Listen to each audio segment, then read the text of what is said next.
Դատաստանի տուփ։ Ես ուժեղ եմ, որովհետև հրաժարվում եմ դատելուց։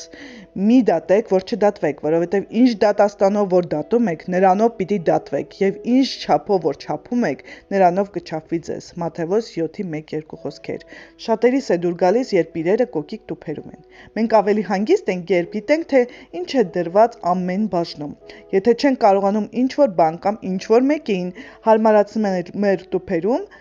հաճախ դատում ենք, բայց սա իրականում ավելի շատ բան է ասում մեր մասին, քան այն անձնավորության, որին դատում ենք։ Հիշում եմ, թե ինչպես էի մտատանջվում մի իրավիճակի համար,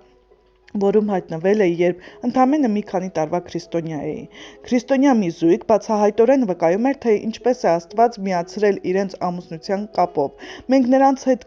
ժամանակ էինք անցկացրել եւ գիտեինք, որ երկուսն էլ սիրում են Աստծուն։ Հանկարծ տարածվեց վատ ասեկոսը եւ աջ չթարթած նրանք արդեն ամուսնալուծության եզրին էին։ Շնություն չէր եղել, ըստ երևույթի նրանք անհամատեղելի էին։ Սա իրականում շփոթեցրեց ինձ։ Ես պայքարում էի իմ ամուսնության մեջ ծագած խնդիրների դեմ եւ վստահում էի Աստծուն, որ կլուծի դրանք, որովհետեւ համոզված էի, որ նա էր միացրել Ջոնին եւ ինձ, սակայն այս զույգը, որը նույնպես ասում էր, որ Աստված է իրենց միացրել, մտափոխվել էին։ Սա ցցեց իմ վստահությունը, որ Աստված կարող է ինչ-որ բան անել իմ ամուսնության մեջ։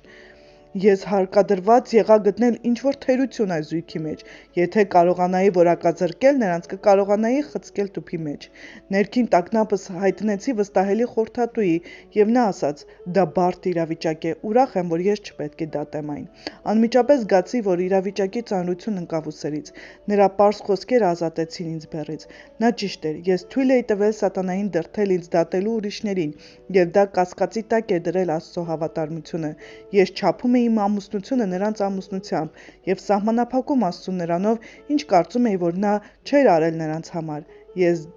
դատել էի վախից դրդված։ Հաճախ մենք դատում ենք վիրավորանքից կամ քննադատությունից պաշտպանվելու համար։ Իրականում յուրաքանչյուրս էլ մեղավոր ենք։ Այսօրվա սուրբգրային հատվածին հաջորդող խոսքերում ասում է. «Եվ ինչու քո եղբոր աչքի միջի շուխը տեսնում ես, եւ քո աչքի միջի գերանը չես տեսնում»։ Եկեք աղոթենք։ Հայր, երբ դատում եմ ուրիշներին, հիշեցրու, որ ինչ չափով դատում եմ նրանց, նույն չափով կդատեն ինձ։ Օգնիր, որ ողորմություն ցույց տամ, որովհետև ինքս ողորմության կարիք ունեմ։ Հիսուսը հիշեցնում է, որ պետք է հանենք դատաստանի գերանը, որպեսզի հստակ տեսնենք եւ իսկապես օգնենք ուրիշներին եւ ինքներս մեզ։ Երբ ուրիշներին չենք կարողանում տեղավորել մեր տուփերում, քննենք մեր սրտերը։